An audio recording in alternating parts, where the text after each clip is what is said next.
On the bottom page, Nun Ches. Well, I'm sorry, we got to make the top of Nun Ches. That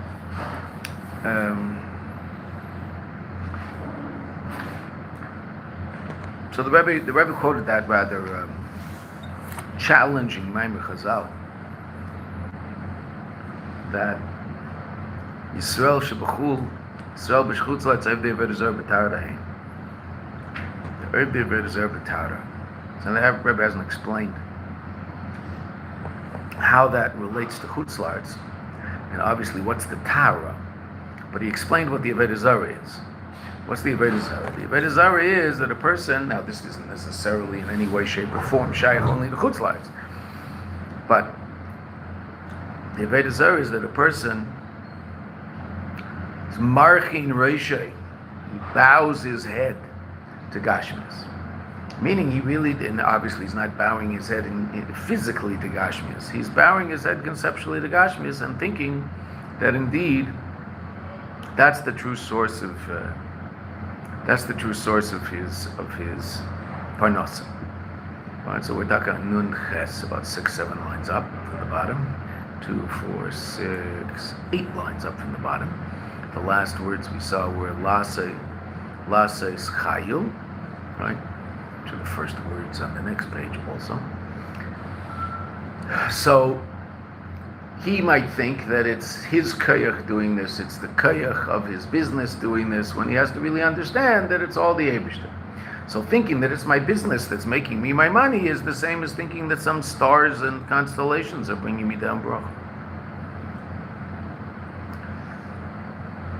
V'im yafsi, that's what we got up to, right? Baruch Hashem. Yesterday we left off, he was making money. Now he might lose money. V'im yafsi, chos v'shem, if he loses money, what might he think? Lo yizkar Hashem, you won't remember the Eibishter, sha'asa lo yikach, who did this to him, mipnei ma'asav shegarmer, because of certain deeds that he did. Perhaps he's getting a bit of a patch from the Eibishter in his business because he's not davening well enough, or whatever. Ki'in, what will he think?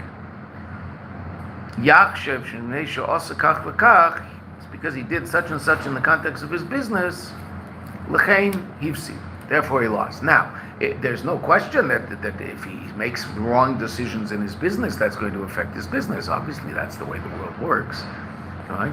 But he thinks that's all it is, right? And that it has nothing to do with anything else. Well, that's not true. There is that aspect of it, but even that aspect is still bottled completely to the Ratzon of Kadosh Baruch Hu. And he could make all sorts of mistakes, and if the Eibishter decides that those mistakes aren't going, he's not going to pay for those mistakes in his business, so he won't pay for those mistakes in his business. He'll get away lucky. Like people who are driving and don't pay attention. Right? All of a sudden they look at the radio and they realize they veered into the other lane. Okay, so most drivers have done that at some point, right? Some drivers do that when there's someone in the other lane, and that's not very good, right? Most people, that happens to them when there's no one in the other lane, and so they just go, whoa, that could have been bad, that could have been bad, right? Okay, but it wasn't. Why? Because they have to make sure that it wasn't, right? The person made the same mistake. The same mistake could have serious consequences, or it could have no consequences.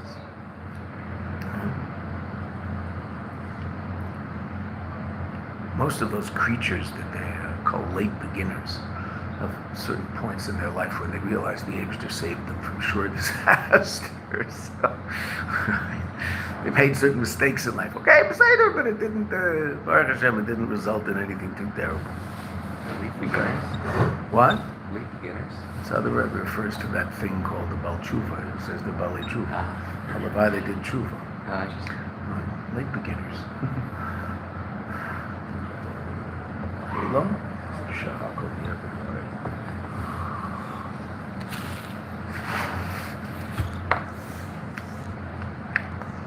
Guess that's here.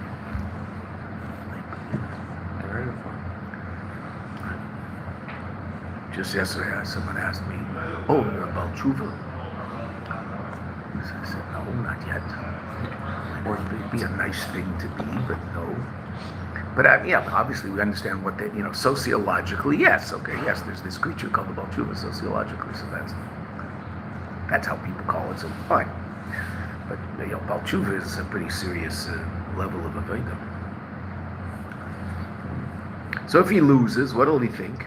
He won't relate it to the fact that there's other things in his life that perhaps require a little changing, and maybe if he added a shear to his daily learning, there'd be more broch in his business. Is that guaranteed? That's also not guaranteed, right? Because if that were guaranteed, so then that wouldn't mean anything, because the only reason he's learning the shear is to get broch in his business, right? The Eberster is real about all of this, right? But could that bring broch in his business? It'll bring broch into his life, that's for sure. Will that broch necessarily be expressed in his business? Might be, right? Might not be. Be expressed somewhere in his life, because he's bringing bracha into his life by sitting and learning Torah a little more. There's no question about that. Might not necessarily be his bank account, or it could be his bank account. Who knows? That's the Eibishter's decision. So he's going to think that it has to do solely with the decisions he made. And if he did it some other way, he would have succeeded.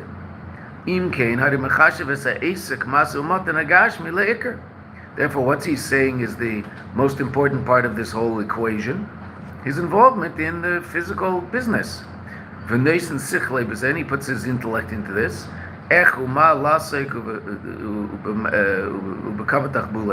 What it is that he should do. He sits down and he thinks over and over and spends hours thinking about this. What can he do better in the business? And he might even think of chas v'sholom, especially after if he might have lost a little money and he's under some financial pressure, he might think of some slightly unethical things to do. Not mamish cheating, but everybody does it. And day and night his intellect won't rest. And his thought. Think about the Asik. Right? When he gets up in the morning, he's thinking about it. When he goes to sleep at night, he's thinking about it. And it'll bother him when he's davening. And it's going to prevent him from learning Torah and doing Avodah.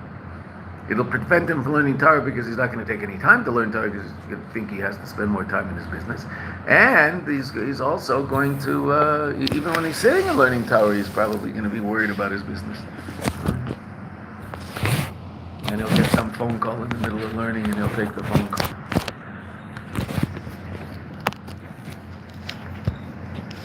Thanks. Okay. I had a friend. He's really a friend of my uncle. He was a generation above me. But we spent time together and schmoozed together. He was a businessman in Toronto who gave a lot more tzedakah than most people who made the kind of money he made. He made Baruch Hashem, he made a very nice living, but he gave unbelievable amounts of tzedakah.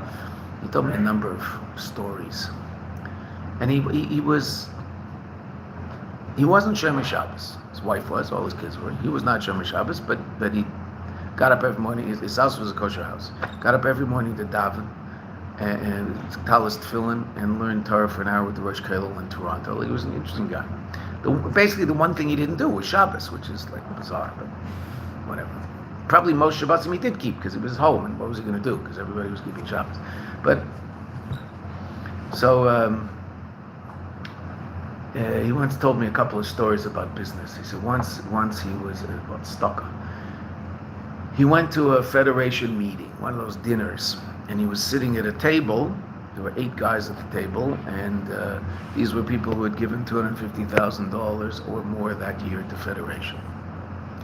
So everybody sitting at the table was way out of his league in terms of the kind of money they made. These were the biggest builders in Toronto. They were making a fortune building Toronto, building 50-story skyscrapers, etc. These were serious guys. And it was him at the table. And he had heard of most of them. He'd never met them. And they had never heard of him. They didn't know who he was. So they were sort of interested. Who's this guy sitting at our table? I mean, we all know each other. We all do business together. Who is this guy? He's giving $250,000 a year to Federation. So he obviously was talking to them over dinner. And every single one of them gave him a card. And he gave them all his card. Business in those days, right? The cards. And you'd give a card and you'd keep it in your wallet, or you had a card thing. Fine. So he got a call from every single one of those guys in the next 2 or 3 months if he wanted to enter into certain business dealings. Right? Because these guys, I mean, it's big money and they can't always handle it themselves. And so, if I can get another $10 million from this guy, so I've got 10 and he'll put in 10 and we'll manage. I don't have 20 right now. Okay. That's how they do it. He got a call from every single guy. Most of the deals were way out of his league. I mean, he didn't have 10, 15, $20 million to invest in things. He just didn't have that kind of money. But, so he would, well, I don't know right now, and, he didn't tell them that. He was involved in something else, and whatever. But from the deals he was able to enter into as a result of sitting at that table because he gave $250,000 to tzedakah, he made $2 million. He said the Eibishter pays you back every nickel in tzedakah you give. He was a big believer in this. He didn't give tzedakah to get it back. He gave tzedakah because he thought he had to give tzedakah, but he was extremely generous. And he said, but it never cost me anything because I always get it back. And he was just, simple, pashut emunah and that. And he would have stories to back it up. He said, the Eibishter is the one who makes you rich. It's not you. He said, the best business deal I ever made was just complete luck. So I said, well, David, what was the best business? Well, it's interesting. What was his first? We're talking in the early 50s, maybe even late 40s, but probably early 50s. His first business deal in his father's company, he lost $1 million. Now, $1 million. If a person had $1 million in when I grew up in the 60s, if a person had $1 million, they never had to work another day in their life. I mean, $1 million was, that was it. You did not ever have to work another day. He lost $1 million in his first business deal. He's 25 years old. And it's his father's $1 million. And he's like, you can imagine that. He's really upset. So he walked into his father's offices. This old Jew came from Europe. And his father says, Davidel, what's up is, you look terrible. What's it? What do you mean I look terrible? You heard about the business deal. Yeah, okay, but well, why do you look so terrible? He said, I just lost $1 million. I made such a mistake. It was a terrible mistake. I lost $1 million. So his father said, and he said this is the reason he never had an ulcer his whole life. Even though he was involved in business and there's a lot of tension, he said, never had an ulcer. Never got nervous. His father said, Davidel, you idiot. All you did was lose $1 million. Most people never even make $1 million. Oh, that's an interesting way of looking at it. Right? You have to have $1 million to lose it, first of all, and most people don't have that. So, exactly what happened? What's so terrible? The best business deal he ever made, he said, was complete and total luck. It was the Eibishter 100%. He looked into a company in Michigan that was, it was a nice company. I don't understand business. I was never in business, but, most of us understand numbers enough. He said it was like, a 10% return on your investment, pretty solid, no problem. And a 10% return on your investment, okay, that's pretty good, because that means in 10 years you've made back what you paid, and you still own the thing. Okay, fine. So he decided to go for it, and he bought the business. It was a nice little business, solid, consistent return. And what is this business? He was the only manufacturer of seatbelts in North America. And then Canada and America both passed legislation that every car had to have 5 seatbelts. Most of them were made with 2 in the front. Right? There weren't seatbelts in the back. Then they legislated that every car, even the ones on the road, had to be fitted with 3 more seatbelts in the back. He said we were making seatbelts 24 hours a day. Couldn't sell them fast enough. And we were the only company in North America. He said I made a fortune. Until someone else opened up a company to make seatbelts because it was a good business, but I was the only one. He said I didn't know they were going to pass this legislation. I had no clue. So there you go. You never know. You just do what you're supposed to do, and he got up every morning. He went to minyan, and he would daven, and he would learn for an hour with the Rosh Kollel. Remember, I would meet him when we had a yeshiva here. The first Gilgul of Mayanot was a yeshiva called Torah Chaim, which was the only time the Rabbi ever gave a bracha for a yeshiva for Bali Tshuva in Yerushalayim. And so I was involved in that, and one of the things I did was raise some of the money. I guess I raised most of the money, but it was never enough. It was only some, but it was, everything raised, but it was only some. But so he used to help. So I would have meetings with him. Every time I went to Toronto, I'd meet him. So either I'd meet him in his house or I'd meet him in his office, depending on where he wanted to meet. So every now and then it would be, meeting him at the Kollel and then going home with him for breakfast. Okay, so that's where he was in the morning, was in the Kollel. But the minyan was over. We learned with the Rosh Kollel for an hour afterwards. And I'm sure he helped support it quite generously. It works. It all works. If we do what we're supposed to do, life works. Right? But if we let it get in our head, so then we let it get in our head. What does Avodah Zarah mean? Foreign worship. This is foreign worship. This isn't what the Eibishter wants. Doesn't want that to be in our head. Doesn't want us to think that the Gashmias is really the source of it all. It's not. It's not true. Kamei Avodah Zarah b'Gashmias, just like Avodah Zarah b'Gashmias is bowing down to some stupid idol. So this is Avodah Zarah b'Ruchnias. The person's head is on crooked because they really do think that their parnas is based solely on their physical behavior in Eilam Hazeh. That's not true. That's part of it. They have to do that, but that's not where it really comes from. Valzeh, for this it says, Yisrael shebechutz la'aretz oivdei Avodah Zarah b'Tara. Now, again, we still don't understand why this is relevant to Chutz La'aretz and why this is b'Tara. What's the Tara? What's the purity of this Avodah Zarah? Hainu, al ribuy ha'esek b'masu u'matan. By virtue of the ribuy, a lot, right? I had the word there, but then I lost it. But it's all right. Involvement in masav u'matan, u'b'tachbulos shenis, in different kunsim, different slightly unethical things. Sheyachshev, that he'll think, shekeiche ve'etzim al yadei, that his power and the power of his hands also lo yasachayil. That's what really brought this about, and he'll be very impressed with his business acumen, etc. Forget to realize that this is all the Eibishter. The Eibishter is giving you this money so you can give it away to tzedakah. And he forgets about the Eibishter. Mikol Moken, Nikra Oivdei Avodah Zarah b'Tara. So now the Rabbi says something very, very interesting. And if you live in Eretz Yisrael, so then you have to take this very seriously. Sheyesh limud schus aleim. Limud schus means I can find extenuating circumstances. Limud, to learn, schus, merit.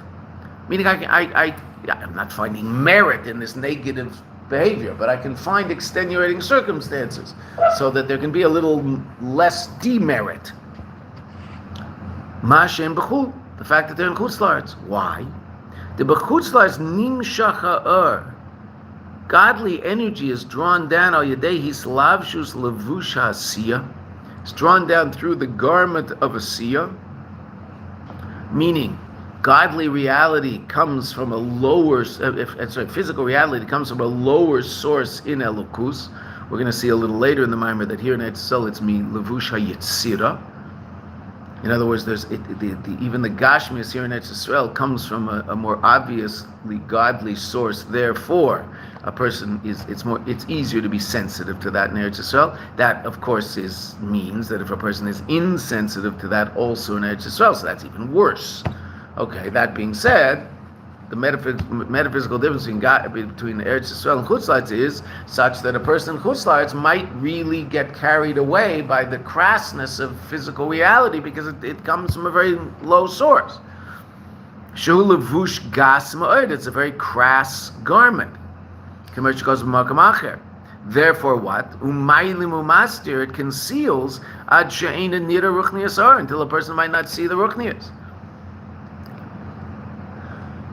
Chutz La'aretz is metaphysically different than Eretz Yisrael. That's clear, right? Okay. I mean, the simplest expression of that is Eretz Yisrael is a more powerful place of the revelation of the Ratzon of the Eibishter. Right, well, yeah, that's certainly true. There's a lot more mitzvahs in Eretz Yisrael. The Ratzon of the Eibishter is revealed more powerfully in Eretz Yisrael. There's all sorts of mitzvahs that are only shy in Eretz Yisrael.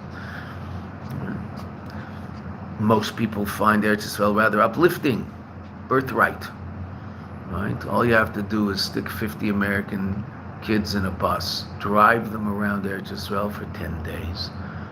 Most birthright tours are not giving them any ruchnias whatsoever in Eretz Yisrael. Right, they're in the bars in Tel Aviv as opposed to, I mean, maybe they go to the Kotel Friday night, but I mean, the focus is anything but the spirituality of Eretz Yisrael. They do not go to see Avram, Yitzchak, Yaakov, Sarah, Rivka, and Leah in Ma'aseh Machpelah, or Rachel in Beit Shemesh, but they will go to Yitzhak Rabin's kever. I mean, this is not right. This is not a spiritual journey, and yet the statistics are it's like astounding. This again, this is 7-8 years ago, so I don't know. I assume it's the same.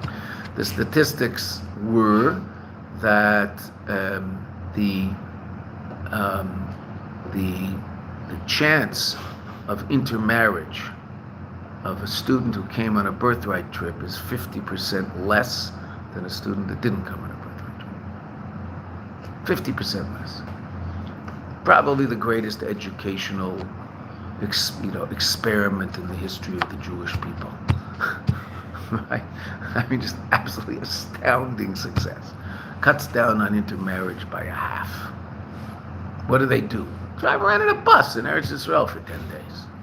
But Eretz Yisrael does its thing to them. They feel Jewish. They feel connected to something. There was a group, we did a group of, it was called the Birthright Legacy. It was the parents of kids who came on Birthright, which was a great idea. I don't know why we haven't done it since. Maybe it cost us money, I don't know, but it was an amazing idea. So they used to come, the Birthright, we talked about this before, the Birthright groups used to come to learn here. So this group came, and I was teaching them, and we learned. It was very nice. The guy came up to me afterwards, "Oh, Rabbi, thank you very much, very interesting, fine. I'm so-and-so from so-and-so, I don't remember where he's from. I just want you to know, why am I on Birthright? Why did I do this trip?" So I said, "I'm interested in why you do this trip." He said, "Well, I have 4 boys. My wife and I have 4 boys. The first 3 married non-Jewish girls. My 4th son came on Birthright, and he married a Jewish girl. He said, the only reason I have Jewish grandchildren is because of Birthright." What does a Jew want? He wants Jewish grandchildren. That's what he wants more than anything in the world. He wants to be rich, and he just wants Jewish grandchildren. And he realized Birthright. He lucked out. I mean, it wasn't anything to do with him, right? He just, Baruch Hashem, this kid came on Birthright, and he was part of the right 50%, and not the wrong 50%. Amazing story, right? It was I almost started to cry right there. Like, it was very, very emotional. Like, wow. So that's why I'm on Birthright. And he was blown. I said, this trip is unbelievable. It's incredible. Now, obviously, he would have brought his children up a little differently if he had been on Birthright when he was 25 instead of 55. Okay? There's also that.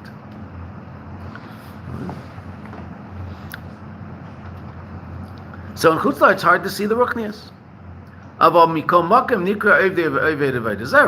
So even though there's a limud schus, even though there's a pretext, therefore I can somehow explain it, but it's still a Avodah Zarah. A person has to know that in truth it doesn't conceal. The challenge to come to the appreciation of the fact that it doesn't conceal is a great challenge.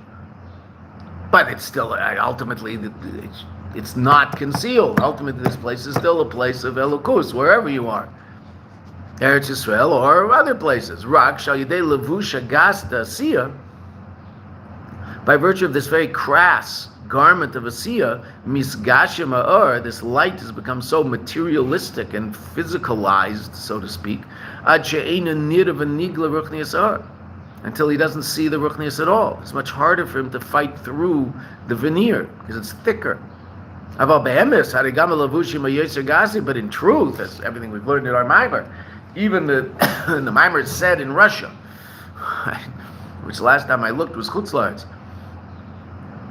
The greatest levushim, as crass as they might be, don't truly conceal. Adarabah. The opposite is true. They simply bring the light to a lower place. But it's easier to get distracted by it in Chutz La'aretz than it is in Eretz Yisrael. Now, of course, the flip side of the coin is if someone does get distracted by all of that in Eretz Yisrael, so then there's no limud schus, which is a little frightening. In Chutz La'aretz, it's limud schus.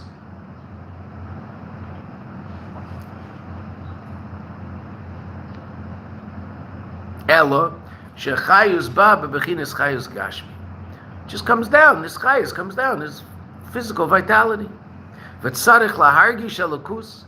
A person has to feel elokus gam b'asiyah, also in action, gam b'iska b'masul moten, also in his involvement in business canal, like we said throughout the whole mind. V'kol zeh ma shemarchin roshi, and that which he bows his head. L'dvar manishpaim mikechavim u'mazolis, from those things that are drawn down from these intermediaries. Hasiba lezeh, the reason is umipnei shemafrid shem elokim mishem havaya. This is Dor Aflaga, right? This is how we started with all of this. He separates shem elokim mishem havaya. Right? There's nature. God created it. It's there, but God retreated, and the world works in accordance with natural law and nothing else. That's a very, very poisonous way of looking at reality, because it completely cuts a person off from any serious relationship with the Kadosh Baruch Hu. Because where's God? Well, he's up there, so to speak. What's down here? Well, just darkness. And I have to muddle through the darkness the best I can in order not to let it kill me. What kind of way? That's life. That's Eilam Hazeh. That's what the Eibishter wants. No.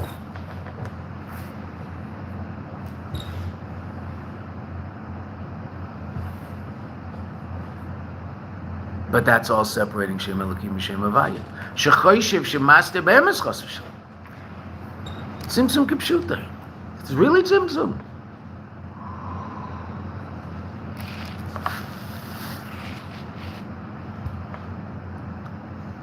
Umamela, consequently, choyshev shemumutsoim, that the intermediaries, shesharshim Mishem Elokim, that their shorsh is in Shem Elokim, they have a shorsh in Ruchnias.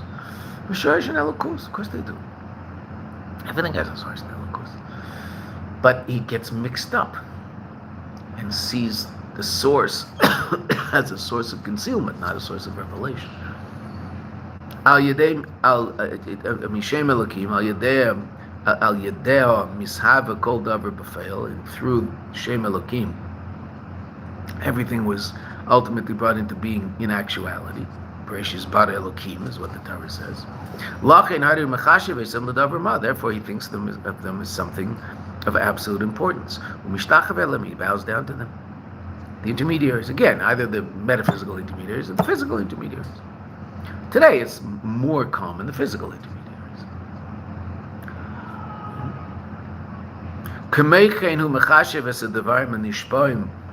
Also, he thinks those things that are drawn down to him, he makes them the most important thing. Meaning the gashmis that he has, that's also the most important. Meaning he really, really likes his car. And we've talked about this before also. He likes his car so much that if his kid spills a drink in the back of the car, he might berate him quite seriously for being such an idiot and not being careful. Hold on a second. What's the dynamic of this particular reality? There's a child who has a neshama, who's a living being sitting in a car seat, and there's a car which is just a piece of gashmis with some leather upholstery, I guess, in the back. And you're more worried about the health of the leather upholstery than the emotional health of the child sitting in the car seat? So you're willing to berate the child because he spilled something on your car seat? What's wrong with you? Now, every parent will have that challenge, and every parent might fail that challenge sometimes. Okay, but at least after, if I appreciate what the dynamic is, I'll probably succeed much more than fail. Right? Might never fail if I can really appreciate that. Okay. It's just a car, and in all fairness, You're the dummy that gave the kid the bottle of milk in the back of the car, right? Give him water if you're worried about it spilling on the upholstery. And kids tend to spill, right? And it's not only he tends to spill, he's probably going to sit there and hold the bottle and watch the water drip out of the bottle onto the upholstery, right? Why? Well, because he's a kid, right? And he's bored back there and, oh, this is cool. Look, there's little drops coming out of the bottle. Oh.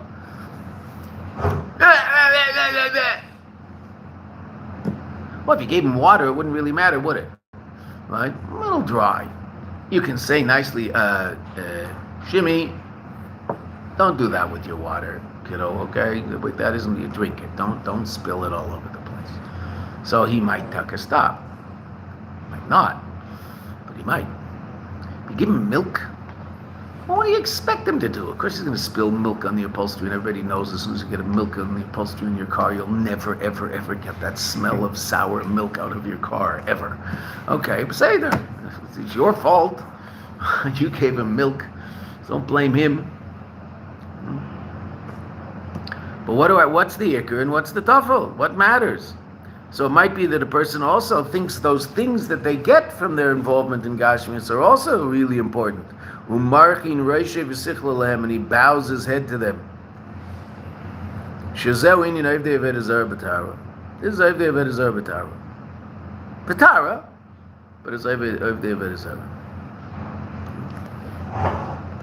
okay. Amazing. Aval. When he connects Havai Elokim, what does that mean? That he knows the truth that we learned in this whole mimer. That Shem Elokim doesn't truly conceal Shem Havaya. Ki ima derabba, au contraire, maybe as a gilui the Shem Havaya lamata mata. All it does is bring about a revelation of infinite godly light down into the lowest places of finitude. And we learned how that happens. Kanal ba'erich, as was said earlier, at length. And this is the third or fourth time the Rabbi said at length, meaning the Rabbi knows that he repeated it and repeated it and repeated it. Yes, he kept saying it over and over and over. I didn't say it once and we had to figure it out. No. Umameila kol umamutsoyim. Therefore, all of these intermediaries, Yedea Heitev, he knows very well. Shehem rak garzim biyad chaytzav. They're only the axe in the hand of the woodchopper. Rak lahavias shefa eloki. They're only there to bring down godly flow, godly bounty. Therefore, he doesn't think of them as anything important unto themselves. Therefore, he also doesn't think of gashmistic things as an ikr. Ki ima ikr hu elokus. The ikr is the Eibishter. Ki hu chayecho. He's the source of your life, which is the first, in Chassidus, the first level of his beinunus of meditation and contemplation is of V'ahavtas v'alakecho ki hu chayecho, because he's the source of your life, which is mamish mitzad mamale, right? I'm relating to a Kadosh Baruch Hu in terms of or mamale. I'm relating to a Kadosh Baruch Hu in terms of the Eibishter is the source of reality down here in Olam Hazeh. Not relating to lofty, transcendent levels of godly reality. At first, my Nefesh Bahamis can't relate to that. My Nefesh Bahamis has to relate to God within the context of what I get from Him. Once I sensitize my Nefesh Elokis, my Nefesh Bahamis to Elokus, so then I can start talking to it about things that are much more sophisticated. But at first, the only thing it's going to relate to is if you're going to learn Chassidus, it's going to have to be about me, because it's what I relate to. Okay, fine. So Nefesh Bahamis at first, that's what he's going to have to learn. Ki hu chayecho. Once he appreciates that, so then he can get to a point where he can actually learn my Mariam that have nothing to do with Eilam Hazeh at all, levels of godliness that have nothing to do with creation, completely transcendent levels of Elokus. And even his Nefesh Bahamis will appreciate that. Why? Because Nefesh Bahamis is becoming more edel. It can appreciate reality that has nothing to do with him himself. But that takes time. At first, Ki hu chayecho. Right? Why am I alive? The Eibishter gives me life. Do I like being alive? Yeah. It has its challenges. There's parts of it I'd rather not have to deal with, but in general, being alive is really quite amazing. It's quite an experience. Okay, fine. Who gives me that? God. And not on a deeper level, we learned in our Maimer, the experience of existence, that experience itself, that is Eibishter. It's not that he's giving me that, that's him. I'm experiencing him by virtue of experiencing my own existence, because existence comes from him. It's all him. Okay? So that's the first level of his Beinanus. Ki hu chayecho. V'hu neisen lecha koyach, l'aseh chayil, and he's the one that gives you energy to do everything you have to do. V'lochin gam be'iskei b'masamot, and therefore also in his involvement in business. But devar megashmi, physical things, are dovuk belakus, he's connected to the Eibishter. Liyos zohir, he's very careful b'mitzvahs aseh, he's very careful that in his business he does things in accordance with Shulchan Aruch, both relative to positive commandments and mitzvahs leis aseh, and negative commandments. Ulis palel kadaboy, and he davens as he should. Now in Kimat every major office in New York, in Midtown, all of the biggest law firms and businesses, what is there? It's a minyan from Mincha at some point during the day. Right? Somewhere in the building. Tel Aviv on Tuesdays, so I learn with, right, I'm always got my earphones in on Tuesdays, I'm learning with a guy in Citibank in Tel Aviv. Right? So, his lunch starts at 1:10, so we learn at 1:10. We finish at 1:45, so we can daven. But in Citibank, there's a minyan at 5 to 2. He also has to go to a minyan. There's a minyan in Citibank at 5 to 2. Right? They're in that Sharona. Sharona is that building. There's about somewhere between 8 and 10,000 Jews working in Sharona every day. Sharona is bigger than most small Jewish communities in America. I grew up in Vancouver, I had 8,000 Jews. So there's 8,000 Jews in Sharon every single day. Adults. Right? In Vancouver they weren't all adults. My son, less now because he's busier, but for a number of years my son was actually doing a lot of Mitzrayim and Shlichus in Sharona. He had what was called Chabad of the Misradim. So he still goes there to learn with certain businessmen. He learns in offices and gives shirim, but he actually never set up a Chabad house in the place. He's thinking about the Eibishter.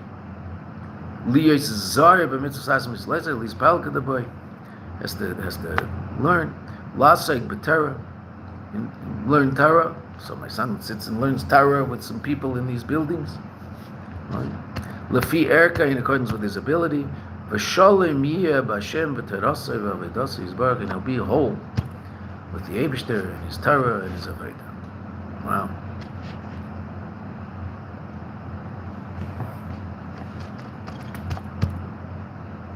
The Ger Rebbe once in Ger, in Poland, once noticed that some of the big balabatim in town were davening quickly in the morning and then rushing to work, and then he'd see them later in the day. But he's a Rabbi, he knows what they're about. So only a Chassidus Rabbi would do this. He said, "You guys have a big problem. You daven Shachris in the morning, and then you don't think about HaKadosh Baruch Hu for the next 8 hours. He doesn't exist. I'm not letting you daven Shachris till 12 o'clock. Go to work until 11:30, 11:45, then come back to the base medrash, daven Shachris, then go back to work." So all morning, what were these guys thinking about? Gotta go Shachris. Now you and I can't tell someone to do that. We don't have what's called the places, the shoulders to take upon ourselves something like that. But the Ger Rebbe has the places to do it. Right? What an unbelievable thing. There's evidently a group of people who were, they were successful businessmen. They were doing whatever they're doing. Right? It's been 20s, right, before the war.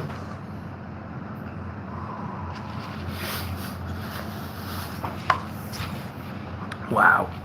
Ba'al Piyanal. Maybe we'll finish. Depends how fast I read, right? Al Piyanal, how many stories I tell. Al Piyanal. Yuvan. Mashikos is B'dora Floga. Now we're going to get back to Dora Floga. V'nasil anu shame. Let's make a shame. What they want to do? They want to be mafrid bein elokim le'avayo. Meaning we're down here, you're up there. We'll throw you things now and then, right? But you leave us alone. And it is interesting. A lot of people, obviously subconsciously, no one would say this, but relative to making a living, okay, God, I'll keep your Shabbos, I'll eat your kosher food, I'll do your Tarsa Mishpacha, I'll do everything you want. Yom Kippur, Rosh Hashanah, Pesach, Sukkot, I'm going to do it all. I'm in. When it comes to making a living, just do me a favor, stay out of it. I'll take care of it. And that's basically what the Rebbe is talking about, right? Stay out of it. I know how to do that. Look. See my degree, or whatever. Or, look. Show them the card, the business you're working in. Just stay out of it. I'll be fine. It's not the way it works. It's not the way it works. Valpia now, based on everything we said. Yuvan mashikos b'dor flog v'natzal lanu shem. V'amr azal ein shem el aveda zara. What's shame of aveda zara? Shezeh hayachet dor haflog. That was their chait. Shehifridu as a shem elokim mishem avayim. That was the aveda zara. They separated natural reality from godly reality. Therefore they thought, and nature, this is the way it works, right? They thought that the natural reality, that these intermediaries were really the source of all their bracha. That's what it looks like. So they made the Mimutzaim Liker. V'zeu Aved Zara Canal. That's the Aved Zara we explained just now. V'hine b'shibud Mitzrayim. Oh. So now, the question that we're trying to answer is, why is it V'yadaita Yem V'shevezel V'avecho Ki Avaya Hu Elokim, that Avaya and Elokim are Kul Echad? Why is that taught to us in the context of Psukim about Yetzias Mitzrayim and entering Eretz Yisrael? So now the Rebbe is answering the question.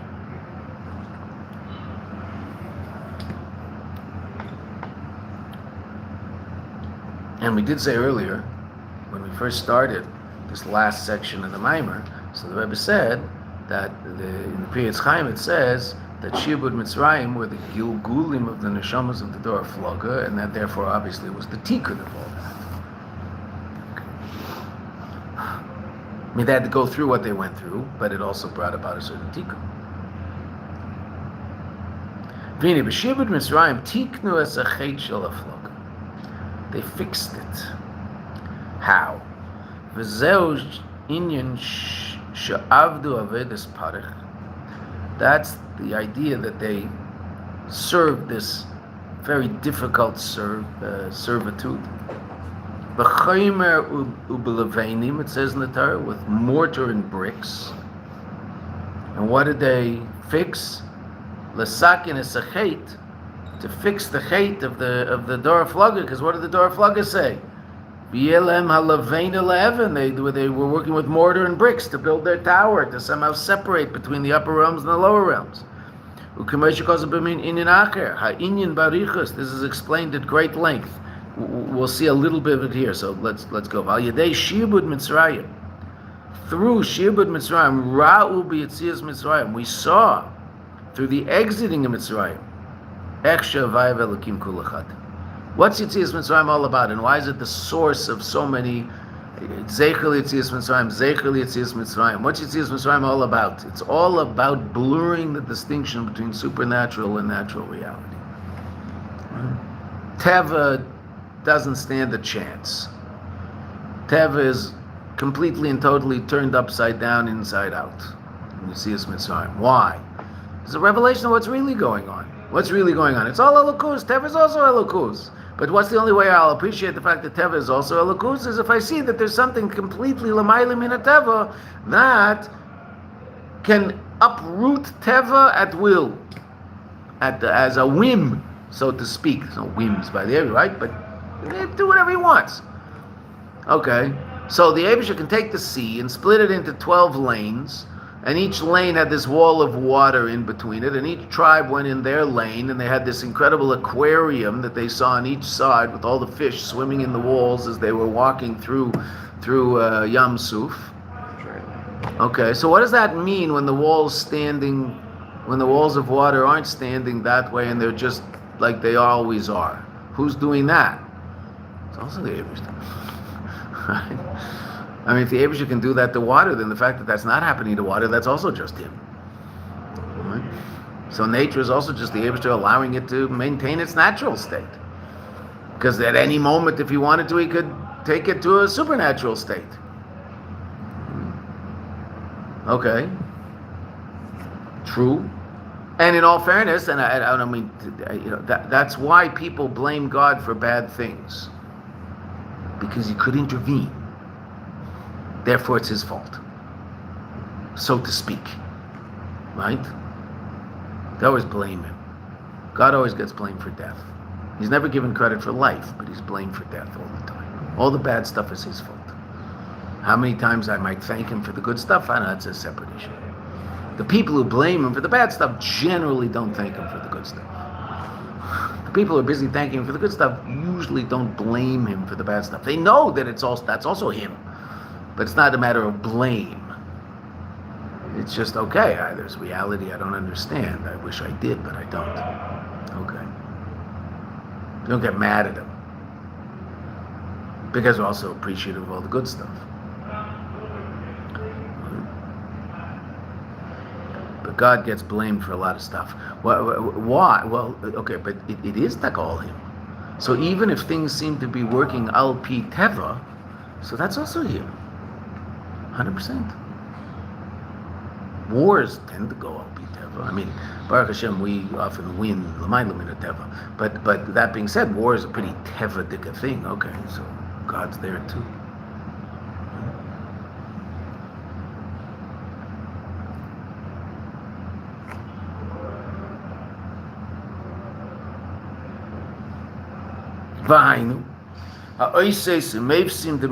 What did all of these signs and wonders teach us? That it was revealed below in the most obvious way. It was so obvious, the Mitzrayim figured it out. The Mitzrayim went to the Abraham. Mitzrayim, Lashon Mitzrayim, limitation, the ultimate expression of Klipa and limitation, the Mitzrayim. These are the lowest people on earth. Avram Avinu went to Mitzrayim, and his wife, who happened to be attractive, had to be put in a box, because these people are Pashut, the most licentious, horrible, disgusting people imaginable. Even they saw clearly Elokus in it all and said, Para, and now what are you doing? Right? So obvious that it's all him.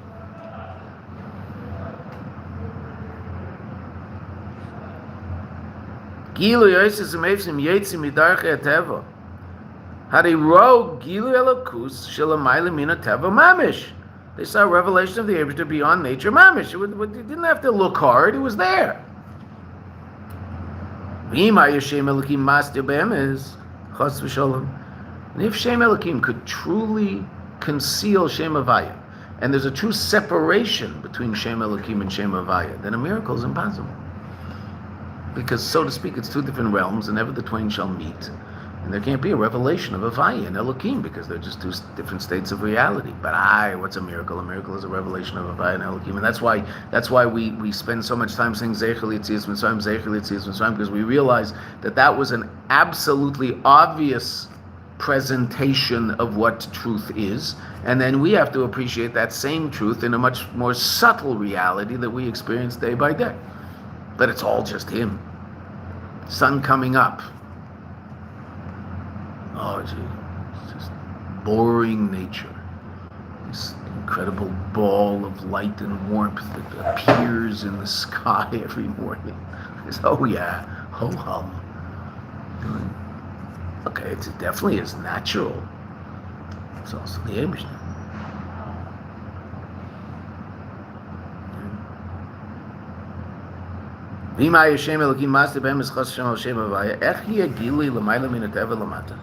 How could there be a revelation of something transcendent below if those are two completely different states of reality?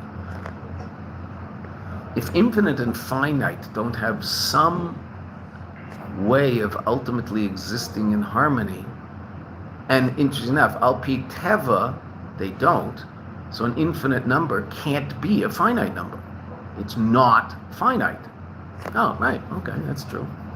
And so that's where people get mixed up, right? So that means that godliness, which they'll call infinite, and that's one of the first mistakes, because as soon as you call God infinite, so then you're right, then that infinite reality can't express itself in a finite form. because infinite and finite are two different things, right? But if there's a level of reality beyond infinite and beyond finite, so it can bring them together. So that's what physical reality is the dance between infinite and finite. Revealed reality to you and me is finite. Well, that's the whole point. That's what this Maimer's taught us over and over and over again. The whole point is that finite reality should come into a state of revelation in order that there should be beings down there who are finite and separate and independent seemingly, and they connect to godly reality.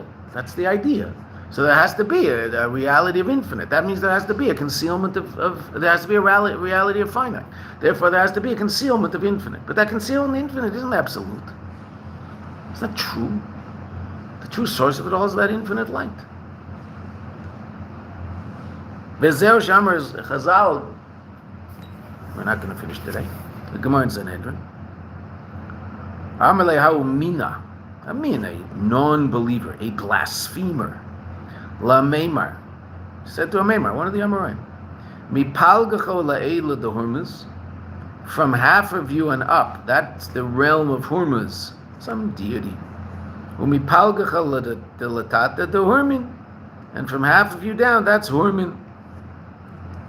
Right? A different deity. Ayin Taisva Sham. I see Taisvas over there, so the Rabbi quotes here, what's Taisva say? Hainu. There are two different authorities, right? There's an authority of above and there's authority below, and never the twain shall meet.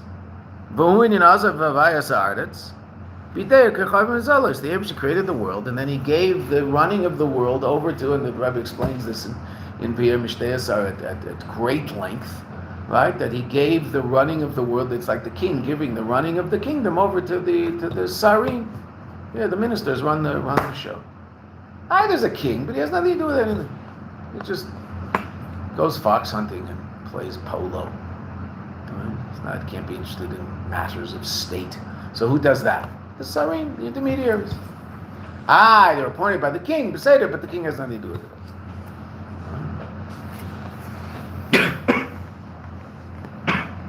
Rak ala Shemayim Kvedei, and only Shemayim, that's where you'll find the Shem. Aval lamata, below, Mekari Ashpa, the source of the bounty below, Hena Mazolis, are all these intermediaries which draw godly light down so that it can express itself in limited reality. Shein Mastirin Chos V'Shalom Elokus, they conceal Elokus, that's their purpose. Even that's not really their purpose is to reveal it. A person can make the mistake and think they're all about concealment. Kain haya dasa kezev shalamin. That was the das kezev means a terribly mistaken idea of this min. Amarle.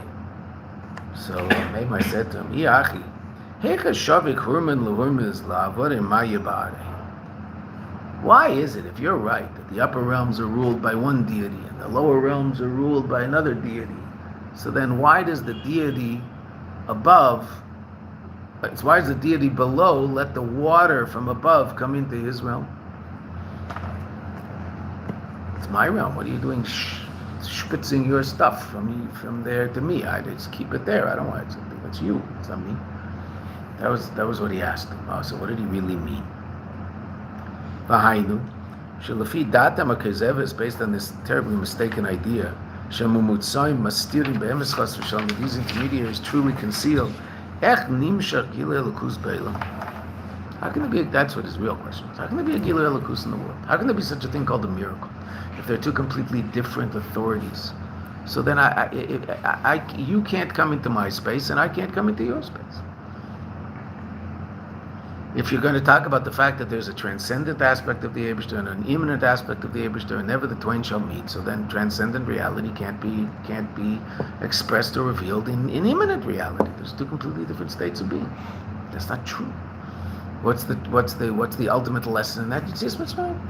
Shows without a shadow of a doubt that that's not true. There's really all Eibishter. Even the lower realms are also just the same as the upper realms. Just this is a state of concealment. This is a state of revelation, and we talked about that in terms of the mashpia and the makabel, etc., etc. And so it's all the Eibishter.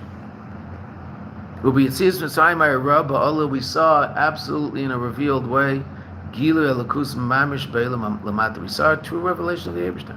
Im Kain had a row Ech Hashem Elokim Eina Master Klal Hashem Havaya. We saw how Hashem Elokim does not conceal Hashem Havaya. Havaya Elokim Kul Echad Mamish, and they're Mamish one. They can exist in harmony. There can be physical reality, and that physical reality can be a venue for absolute, clear revelation of transcendent godly reality. Yitzis Mitzrayim. So that was Yitzis Mitzrayim. So Avayiv Elokim, Yitzis Mitzrayim. So what about Eretz Yisrael? Kameichen b'knisas haaretz. Nira Yosei Inyan Yichud Avayiv Elokim. So too, we see more powerfully in Eretz Yisrael the unity of Avayiv Elokim. We said before about chutzlaitz, right? Shayin Barlio. We said earlier, the Yisrael shebechutzlaitz of David is Tara, that they serve idols. Tara. What was the Tara? There's a limit schus. That since the elokus, since the vitality that vitalizes the world comes down through the levush gas of asiya ruchni, comes down through a more powerful garment. Therefore, it's more concealed. Chutzlaitz is more concealment, so a person can make a mistake and differentiate between physical reality and godly reality.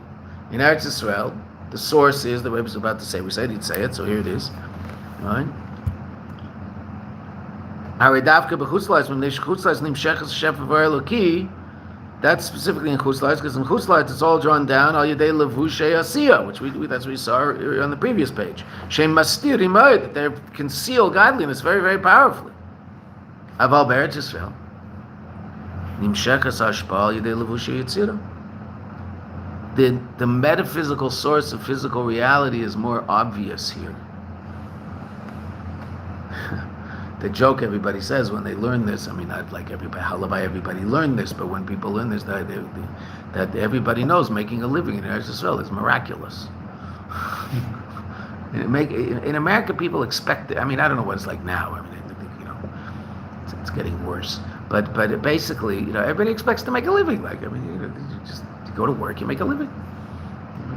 In Eretz Yisrael, you go to work, who says you make a living? Which is a big problem. I mean, it's ridiculous, but okay, that's the way it works. So where's the living come from? So you rely on the Eibishter's miracles a little more to make sure that it all works out.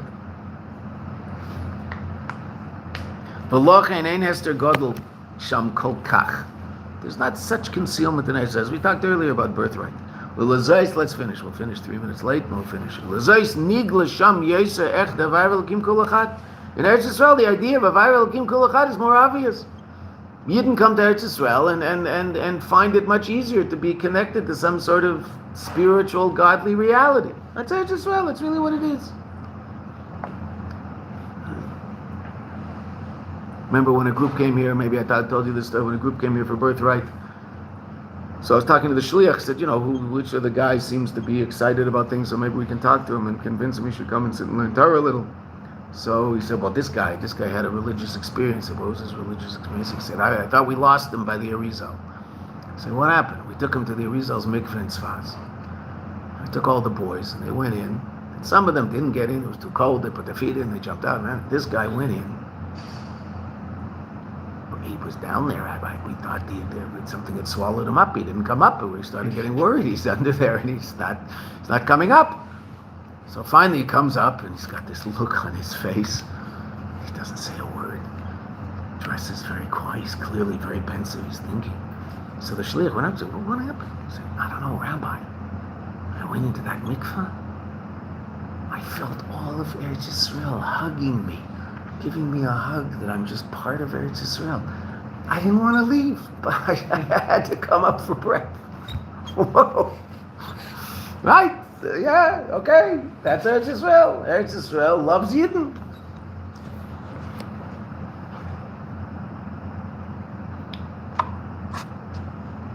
I remember driving with my wife and our nephew, who now has, I think, 10 or 11 kids. He was a little boy. He was coming to visit. We used to live in the Shtachim for a while, and so he came to visit us. And he was in our car, and he was looking around, and there's the hills are all barren. There's nothing on the hills. So he says, Aunt Ricky, why are they hills? There's nothing on the hills. So why are there nothing on the hills? Because the Ottomans burnt down every forest in the country when they left. Right? That was what the Ottomans did, but that's Al Pi Teva, that's why there's no trees. He just burnt them all down. And why are there trees in some way? There were different explanations of the green line when they talk about the green line between Israel 48 and Israel post 67. So one of the explanations of the green line is if you just look, and it's really interesting because there's roads you can drive, there's a forest on one side and it's barren on the other.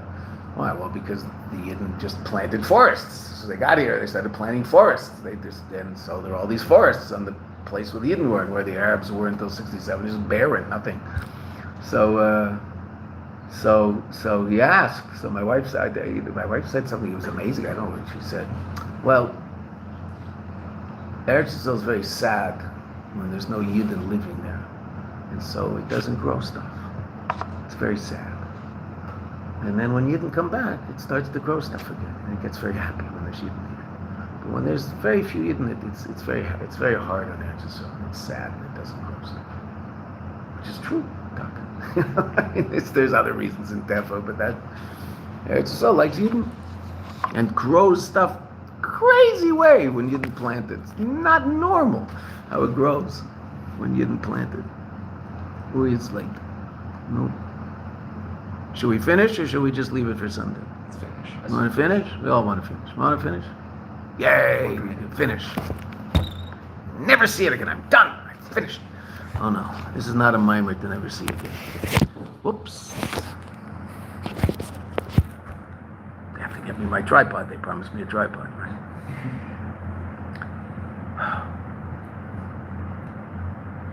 הרי דווקא בחוץ לארץ, מפני שבחוץ לארץ נמשך השם דבר אלוקי על ידי לבושי עשייה, השם מסתיר מאוד. אבל בארץ ישראל נמשך השפעה על ידי לבושי יצירה. Therefore, אין ההסתר גדול כל כך. ולזייס נגלה שם יסר. Therefore, it's revealed there in Eretz Yisrael. The Rabbi's talking in Russia. There. We can say here. Yesir, ech devay v'elokim kol echad. That's all the Eibishter. V'hinei. And it's interesting, obviously there's reasons you can explain sociologically, psychologically, obviously. But there's also, you also have to appreciate the pnimis of it all. Israelis are very connected to the Eibishter and to Yiddishkeit, etc., right? Now, there's a sociological reason, obviously. They live around Jews all day, Beseder, okay. But when Israelis leave Eretz Yisrael, what do they look for? Chabad house. When Americans leave their hometown, very few of them look for a Chabad house. When they go to India, the American college student traveling in India does not look for a Chabad house. The Israeli traveling in India, what's the first thing he looks for? I saw it with my own eyes. I've always heard about it, and I always wanted to see it. And last year when I went to India, so I flew through Delhi. I spent the day in Delhi on each way. And I found a hotel a block away from the Chabad house, and I hung out in the Chabad house to see what's going on. From the airplane, straight to Chabad house. That's the first stop. Right? People are on the plane with me. I noticed that they were in the Chabad house. Right? I took a taxi to Chabad. Well, actually, the Shaliach. Anyway, I was taking the Chabad house. They got on taxi or whatever they did. They also went there to taxi. It can be a sport in India because it's an hour taxi ride. It costs about 12 shekels. So it can be a sport. All right. So they first stop Chabad house, and they're all hanging out at Chabad house, and they're sitting there talking to the shluchim and how to get to here and how to get to there and where they're going to go and where's the Chabad house up there. So when we go up there, we'll. Right? Unbelievable. Now you see what's going on with the soldiers, the videos of everything before they're going into battle, the things that are going on now. This is like Tanakh. Right? Shema Yisrael, blowing shofar, Yivarechecha Hashem Yishmei, Yivarech Hashem V'yishmerecha. It's unbelievable. Right? Unbelievable. Why? They're just very powerfully connected. Why are they powerfully connected? Okay, there's obviously a sociological aspect to it. There's this like pot of cholent of Jews cooking away here together all the time. Okay, there's that. There's also just the fact that living in Eretz Yisrael sensitizes people to Elokus in a different way. And they'll hate it more also. They'll be more violent about their hate. Okay, good. Baruch Hashem. Only a Jew would make a point of eating pork on Yom Kippur. What an unbelievably Jewish thing to do. Goyim don't do that. Goyim don't say, I'm going to eat pork on Yom Kippur. What's Yom Kippur? What's pork? I mean, what do you like? Pork? What's part? Meat? Like, what do you get pork? What is it? Break up the Jewish calendar, when Right. Yom Kippur, let's see. Right. Yes. Only it's such a Jewish thing to do. It's backwards, but it's very Jewish. V'ini Yadua. Now the Rabbi is going to say there's a person even in Chutzlaritz can also chaparayin in Eretz Yisrael. What? Just like there's Eretz Yisrael b'gashmius, there's Eretz Yisrael b'gashmius. We're actually zeicher to be sitting on that land right now. Also, Kamechin Yesh Eretz Yisrael Bruchnius. There's also Eretz Yisrael Bruchnius. Hainu Ma'aseh Mitzvahs. You want to experience Elokus? You want to do away with the concealment to a certain degree? Do a mitzvah. Ta'aretz. What's the word aretz mean? Uloshin ratzon. Right? The root of the word aretz is the word ratzon. Will. The Yebish's will. U'kamayim Razal, like Chazal say, Lama nikra shma aretz. Why is Eretz Yisrael called aretz?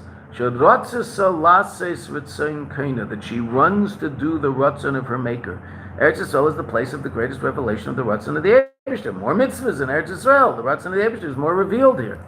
Ubaveido inyan kiyama mitzvahs v'kabbalas. Oh, what's that? In the Veda, performing mitzvahs kabbalas el malchus shemayim with the commitment. Shehu lases ratzon kain. Kabbalas el is commitment. The commitment to what? To the ratzon of the Yebishter. The Yebishter wants it, it'll get done. And through doing mitzvahs with the commitment to the Eibishter's will, and even deeper to the Baal HaRatzon himself, to the Eibishter himself, not simply to what he wants, but to him himself. He'll come to the appreciation of the Vayv Elokim Kul Echad. So you'll see Elokus in the most mundane aspects of reality. V'zeu shehitim, and that's why it first talks about Sipur Inyan Yitzias Mitzrayim Knisa Sa'aretz. That's why Yitzias Mitzrayim and entering into Eretz Yisrael it talked about before Lepasad V'yadaita Yom.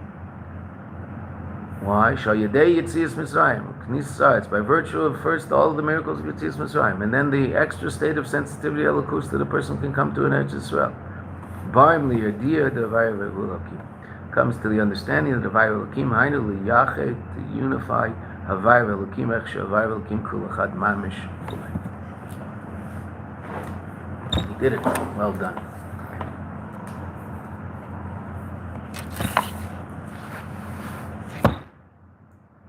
Okay.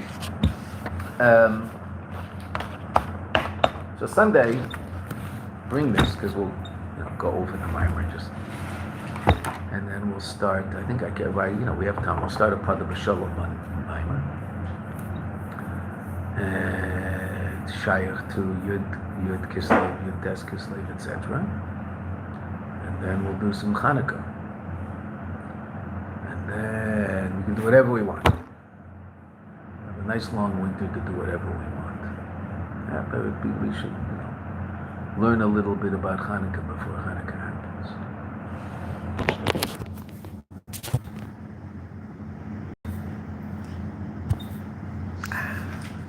Such power.